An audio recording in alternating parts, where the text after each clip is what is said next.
Donc je me suis inscrit au Skarbowski Gym, c'est une salle dont le propriétaire est Jean-Charles Skarbowski.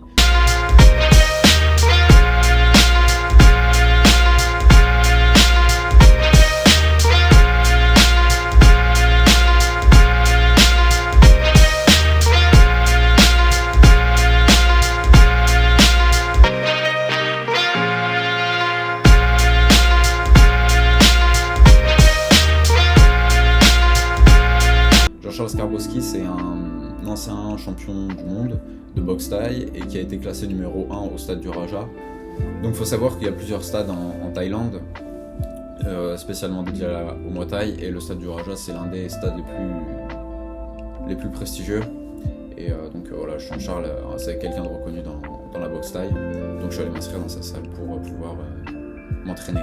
Donc l'avantage de sa salle, c'est que c'est un camp d'entraînement, et sachant que j'ai beaucoup de temps pour m'entraîner, je suis pas restreint à certaines heures et je peux m'entraîner beaucoup. Donc en général, je m'entraîne 4 heures, entre 3 heures et 4h30 par jour.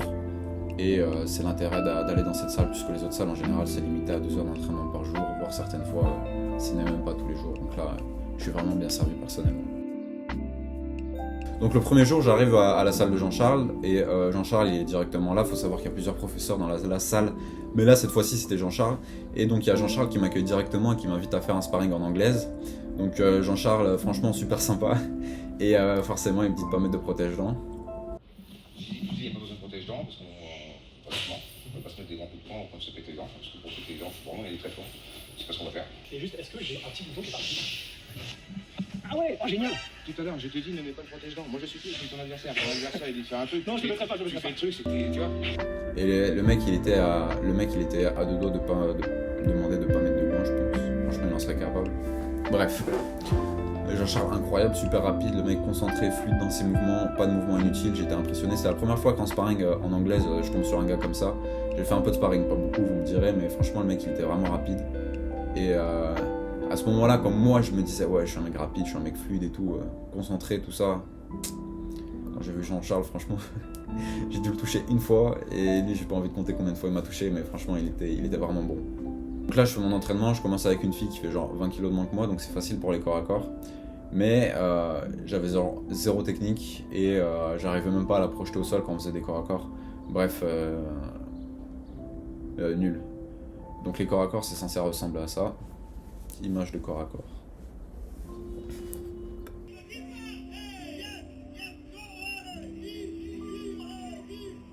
Ensuite les cours ils sont construits d'une telle sorte à ce que le prof fait le mouvement et nous on est censé reproduire le mouvement. Et à ce moment-là, je me suis rendu compte que j'étais empoté, que j'étais comme un bateau et que je comprenais rien au mouvement. Enfin, je bougeais comme un bateau, quoi, comme un paquebot plutôt. Parce qu'il y a des bateaux, ils sont rapides et moi je suis un paquebot. Qu'est-ce que je raconte? Là, ça va être un massacre à éditer tout ça. Donc là, mes mouvements c'est n'importe quoi. Je me rends compte que j'ai l'impression d'être un gros débile quand je fais mes mouvements, mais c'est pas grave, faut qu'il y ait des nouvelles connexions neuronales qui se fassent quand on apprend des mouvements. Donc certes, je suis débile. Je suis juste débile pour le moment, mais ça va venir, ça va venir. Ensuite, en deuxième partie de soirée, j'ai eu un entraînement avec Mohamed Jami, donc que je présenterai plus tard. Et je dis que je suis débutant, il met directement au sac en me faisant travailler des combinaisons gauche, droite, high kick, middle kick, non, pas de high kick, middle kick. Et je suis comme un pingouin quand je mets mes middle kick, puisque je me mets pas correctement sur la pointe des pieds, je bouge pas en même temps que je mets mes middle kick, bref, un massacre total. Je m'améliore, mais c'est encore bancal. Et ensuite, il me fait travailler des combinaisons en anglaise, notamment pour faire revenir ses coups de poing, donc gauche-droite. Quand je mets mes gauches et mes droites, ça me fatigue super vite de les revenir. Je travaille même pas avec ma hanche. Bref, c'était pas ça. J'avais un peu de technique parce que j'ai fait 2 mois d'anglaise, mais c'est... Et pareil aussi sur mes middle kicks, j'ai pas de stabilité. Je tombe quand je mets mes kicks. Enfin, c'est pas beau à voir, quoi. Mais on est là pour s'entraîner, pour progresser. Donc j'ai pas encore de vidéo là pour ce premier jour parce que je me suis dit je vais pas venir avec ma caméra directe en mode bizarre et tout. Les mecs qui forcent, mais les autres jours j'ai. Bref, donc récapitulatif de la première soirée. Bien content de mes entraînements. Les 2 entraîneurs étaient super sympas. Les gens étaient super sympas globalement. Donc franchement rien à dire. Troisième jour. Donc là il y a mon pote qui vient filmer. Je m'entraîne encore une fois avec Jean-Charles cette fois-ci. 1h30, donc vu qu'il y a mon pote qui reste, qui est venu me filmer, j'ai pas voulu prendre sa soirée entière. Et à ce moment-là, je vois Jean-Charles qui met des coups de coude et je me suis dit, j'ai pas envie de me prendre ces coups de coude. Lâche pas la main. Viens. Viens par l'intérieur.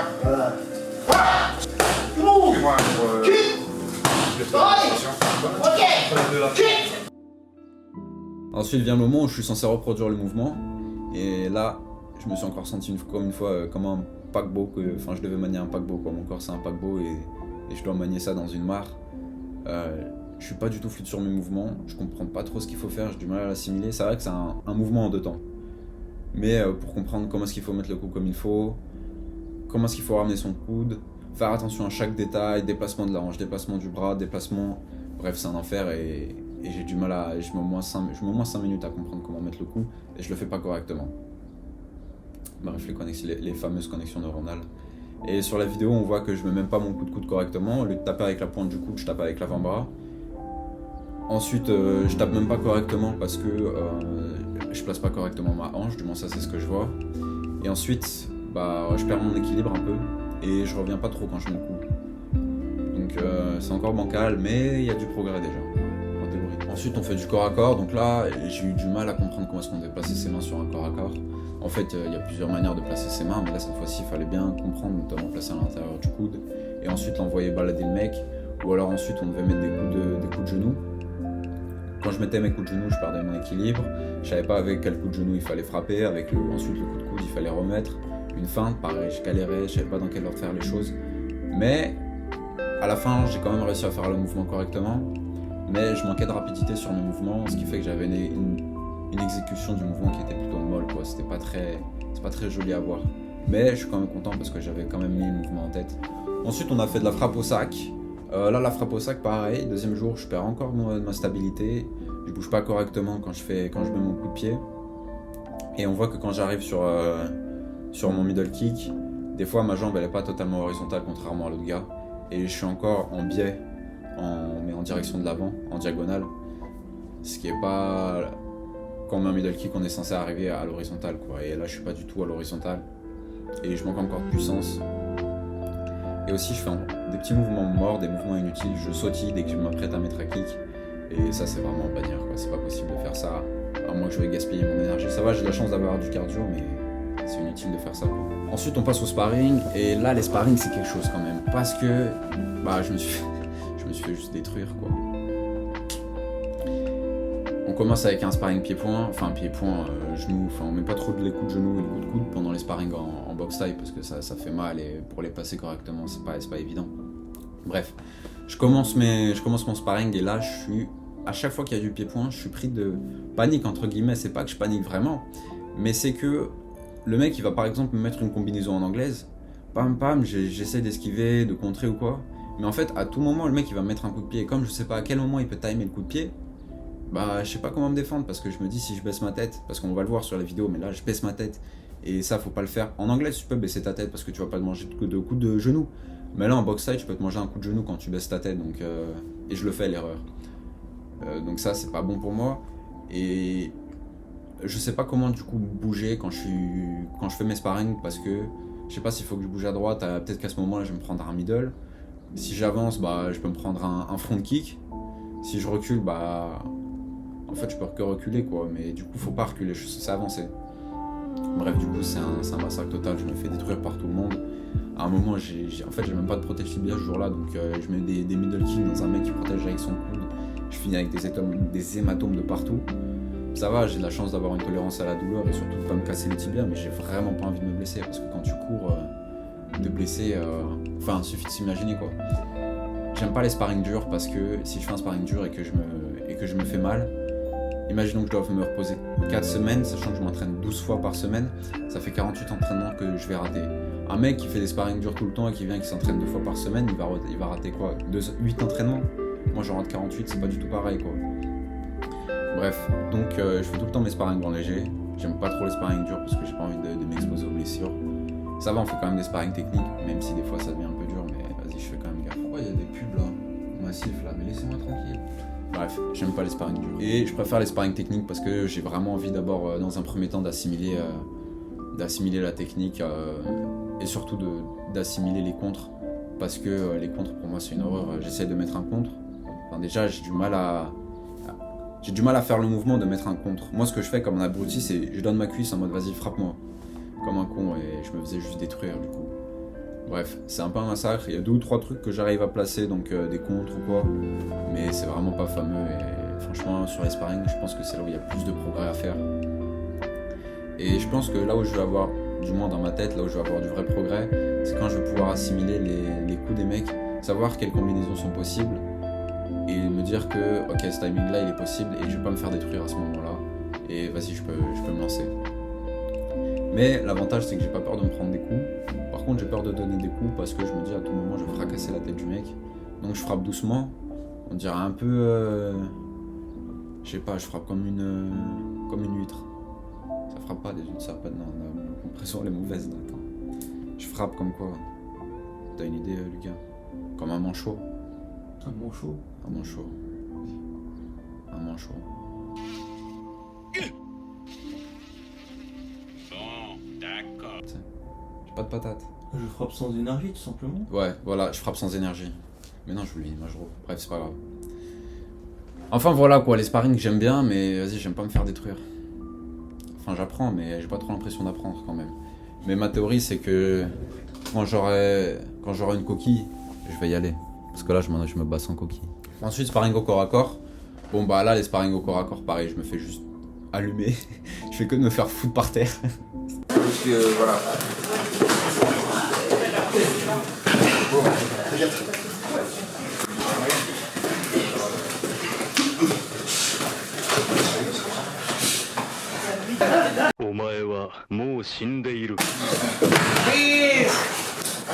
Quelle humiliation, quelle humiliation, quelle humiliation, quelle humiliation. Nous sommes humiliés, quelle humiliation. Et en fait, je place même pas correctement mes bras, quoi. Mes bras, ils doivent être placés à l'intérieur comme ça. Je les ouvre comme ça et bah, le mec, il peut venir me saisir le cou super facilement, quoi. Donc c'est bête ce que je faisais. Et j'avais pas de stabilité sur mes jambes, j'étais mal ancré. C'était pas ouf à voir, je me suis vraiment fait casser la tête en sparring. Mais je préfère quand même les sparring au corps à corps parce que c'est plus amusant.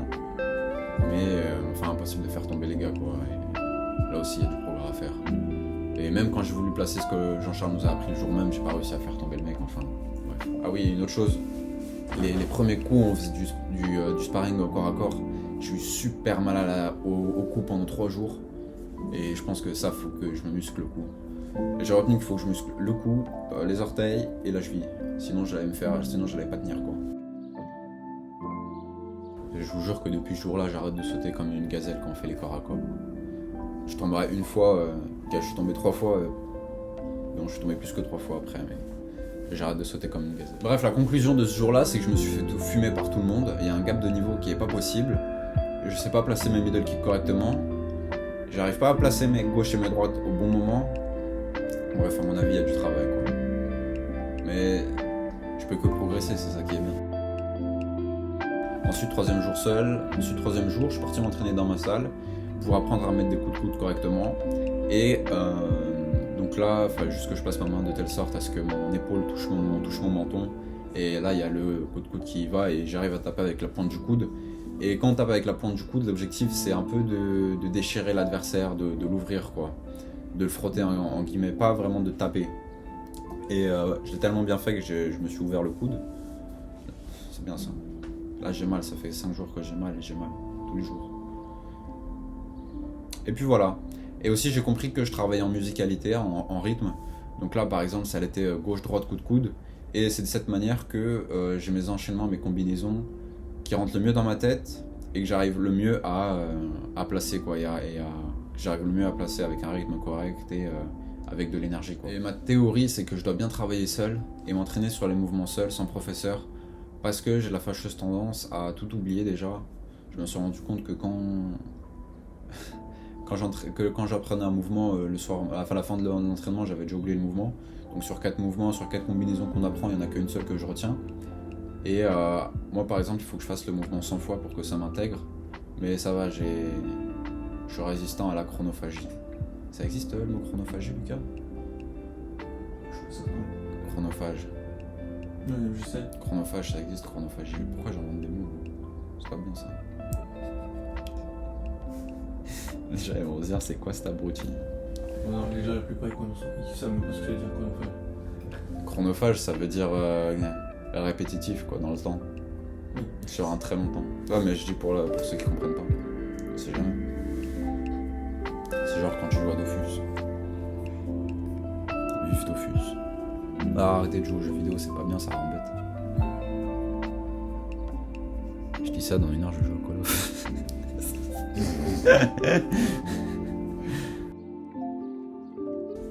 Quatrième jour. Quatrième jour, qu'est-ce que je fais? Ah ouais, 4e jour.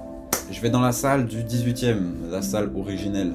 Parce qu'il y a la salle du 20e et la salle du 18e. Donc pareil, je repars en entraînement avec Jamie, qui me fait directement travailler au sac, combinaison gauche-droite, je reviens middle kick. Non, gauche-droite, je reviens low kick. Vous voyez comme je retiens bien. Donc là, pareil, travail en musicalité et ça va, j'apprends bien. Je pense à revenir sur ma garde, donc ça c'est vraiment bien. Par contre, pareil, sur mon middle kick, j'ai tout le temps du mal, enfin sur mon low kick aussi, j'ai du mal à garder ma stabilité, je tombe encore. Et je pense que c'est parce que je manque de souplesse, en fait, j'ai le psoas qui est tout le temps contracté. Et il faut que j'aille me le faire décontracter, enfin c'est un problème génétique quoi. Et d'ailleurs ça me fait penser, il faut que je me fasse une espèce de journal de bord de soins, où je note toutes mes blessures, comment les soigner, et comment est-ce que je les ai soignées. Comme ça, déjà ça me fait une trace écrite de mes blessures qui sont récurrentes, savoir où j'ai des zones de faiblesse. Et ça va m'inciter à aller me faire soigner parce que j'ai tendance à ne pas aller me faire soigner tout simplement.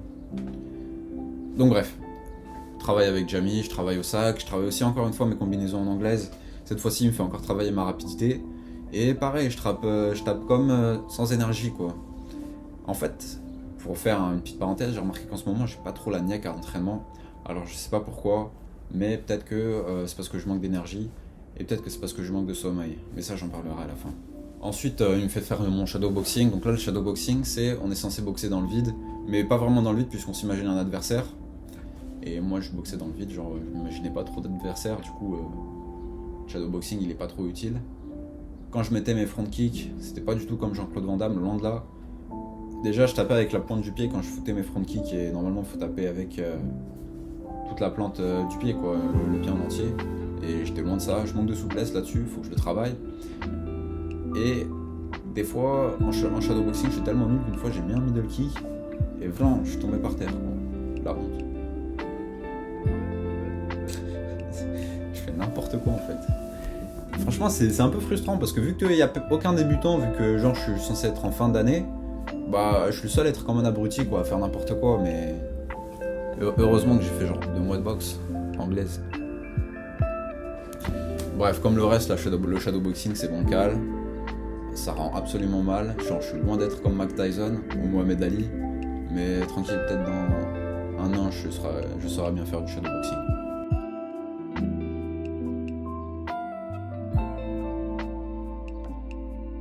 Ensuite on fait du travail technique, cette fois-ci à 2. Donc Jamie qui passe son temps à me dire ouais Yanis, travail décomplexé, souple, tout ça. Là je tombe avec un mec, il est pas du tout décomplexé, il est pas du tout souple, il m'allume pendant le travail technique. Jamie le voit, il lui dit rien. Moi je me suis dit Jamie il va me tuer en fait, j'ai pas d'autre théorie.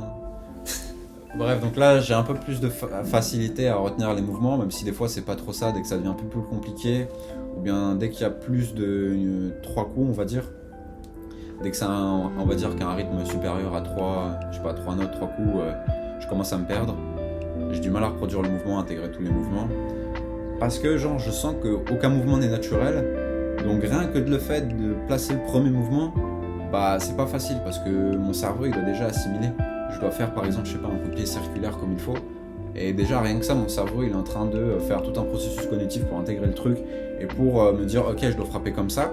Ce qui fait que le reste du mouvement, je l'oublie quoi, je sais pas comment le faire. Donc c'est un peu chiant, mais je pense qu'il faut m'habituer à faire les mouvements de base pour ensuite rentrer dans des combinaisons, de sorte à ce que je maîtrise les mouvements de base. Et ensuite, faire des combinaisons, c'est juste des enchaînements de mouvements automatiques, des enchaînements d'automatisme. Et je pense que quand j'aurai intégré ça, ce sera plus facile pour moi. C'est pour ça que là, pour moi, l'objectif en ce moment, c'est d'apprendre tous les mouvements de base et de les faire de manière automatique, à faire plein de répétitions. Donc là, par exemple, la dernière fois, j'ai fait 100 séries de middle kick. Et une fois que je saurais bien faire ces mouvements de base, je me dis que je pourrais envoyer les combinaisons et les apprendre et surtout les retenir. Donc là, je m'en veux un peu de ne pas retenir les combinaisons que j'apprends. D'ailleurs, je mets des trucs en place pour, par exemple, noter les combinaisons. Mais en même temps, je m'en veux pas trop parce que si j'ai pas les mouvements de base, comment est-ce que je vais pouvoir faire les combinaisons proprement, c'est pas possible. Donc j'essaie de pas trop culpabiliser vis-à-vis de ça, même si bah c'est pas évident de pas culpabiliser quand on se dit je viens à mon entraînement et je retiens rien. Même si c'est faux, je me dis quand même que je dois quand même retenir 2 ou 3 coups au final. C'est faux parce que je les mets absolument jamais en sparring. Enfin si, quand j'ai essayé de mettre en application les combinaisons que j'ai appris en sparring, bah c'était juste impossible parce que je fais attention à ce que l'adversaire fait, quoi. Si je me concentre sur moi, sur les combinaisons que je veux placer, déjà je vais tout le temps vouloir placer cette combinaison et ça correspond pas forcément au timing. Et ensuite l'adversaire il va comprendre et il va juste s'amuser à me contrer et puis c'est tout, il n'y a aucun intérêt à faire ça. Ensuite, travail sur des coups de genoux. Donc là au niveau des coups de genoux, je perds mon équilibre dès que je les mets, je perds mon équilibre quand je reviens après avoir mis le coup de genou. Bref, c'est un enfer. Sauf à un moment, à la fin du cours, Jamie je lui demande comment mettre des coups de genoux. Et on pouvait voir sur les corps à corps d'avant que quand je mettais des coups de genoux, je les mettais mal. Donc quand je mettais mon coup de genou, je venais à l'intérieur parce que j'avais peur qu'on me frappe à l'intérieur. J'avais pas du tout le mouvement pour taper sur le côté. En fait, on est censé frapper avec l'intérieur de la cuisse, au niveau des adducteurs. Et je savais pas du tout comment faire. Et là, Jamie il me montre. Et boum, immédiatement, j'arrive à le faire sur le sac. Et on verra sur le sparring un peu après, j'arrive directement à mettre mes coups de genoux pendant les corps à corps. Bref, je me sens totalement à l'aise. Je pense qu'à mon premier corps à corps, j'avais du mal parce que je savais pas comment placer mes coups de genoux. Alors que là, je sais bien les placer, quoi, y a pas de problème. Donc franchement, j'étais content d'avoir appris à mettre mes coups de genoux. Et puis voilà. Ensuite, à la fin de ma séance, je suis avec Ali. Donc lui, c'est un combattant semi-pro qui est venu faire un stage d'entraînement de 1 semaine chez Oscar Basket Gym. Et franchement, super sympa, le gars, il avait la rage de l'entraînement et tout. Et j'étais bien curieux de faire un corps à corps avec un mec qui avait plus d'expérience que moi. Et il m'a foutu à terre plusieurs fois. Même si ça va, je tenais le coup. Mais comme il avait une expérience, pour lui, c'était facile de me mettre à terre et de me tenir. Et surtout, il y allait pas à fond. Mais j'ai quand même bien aimé parce que le mec, il y allait doucement pendant le corps à corps. Et je pense que lui aussi, il a intégré que quand tu t'entraînes beaucoup, tu peux pas trop te permettre de te blesser. Bref, donc pareil, super sympa, le gars, c'était un mec, comme je l'ai dit, avec la rage de l'entraînement, et ça m'a fait plaisir de rencontrer un gars comme ça, parce que c'est pas tous les jours qu'on rencontre ça, et quand j'étais encore à l'école, c'était devenu moins commun de rencontrer des gens comme ça, et là ça me fait du bien de rencontrer des gens comme ça, parce que c'est une énergie, quoi, tu le ressens, et ça déteint sur toi, et t'as envie de vivre avec ça. Ouais, donc fin de la première semaine, puisque en fait ma semaine ça commence le dimanche, et que là je m'étais inscrit le mardi, donc ça a fait 4 entraînements. Donc super content de ma semaine, j'ai rencontré des gens super sympas, tout le monde était super sympa à la boxe taille, et ça fait du bien de rencontrer des gens, parce que positive vibes, tout ça, franchement j'étais super content. Même les professeurs, et franchement super sympa, Jamie j'ai kiffé, Jean-Charles j'ai kiffé, voilà. Bref, donc comme j'ai dit tout au long de la vidéo, je frappe un peu mollement, un peu fatigué, et c'était un peu frustrant, mais je pense que c'est parce que je suis pas vraiment dans le bon rythme de ma vie, puisque j'ai encore tendance à me lever tard, je me lève à 8h quoi, mais d'habitude je me lève plus vers 5h30, et faut que je reprenne mon régime alimentaire correct, faut que je reprenne en fait mon rythme de vie que j'ai en temps normal, quoi. Et je pense que dans 2 semaines j'aurai pris mon rythme de vie normal. Et à ce moment-là, j'aimerais voir si ça a un impact différent sur mon énergie en tant que telle, parce que je suis quand même fatigué sans être fatigué, je m'entraîne quand même entre 4h et 6h par jour. Mais je suis fatigué sans être fatigué, et je manque d'énergie, de volonté, quoi. Et je me demande si c'est parce que je suis pas dans mon rythme habituel, est-ce que c'est parce que je manque de connexion avec les gens. Enfin voilà, on verra dans 3 semaines ce que ça donne, dans 2 semaines. Ensuite, je vous invite à me rejoindre sur les réseaux sociaux, donc déjà abonnez-vous à ma chaîne YouTube, mettez un pouce bleu et commentez. Dites-moi ce que vous pensez de l'épisode, est-ce que je dois aller plus loin dans les analyses, est-ce que je dois parler un peu plus de mon feeling sur les entraînements, dites-moi ce que vous en pensez, ou bien même si c'est cool comme ça, franchement. Et ensuite, rejoignez-moi sur Instagram où je vais publier quotidiennement, donc que ce soit les moments où je vais m'entraîner, vite fait des feedbacks. Et je poste aussi des photos parce que j'aime bien la photographie et la vidéographie. Et puis voilà. À la semaine prochaine.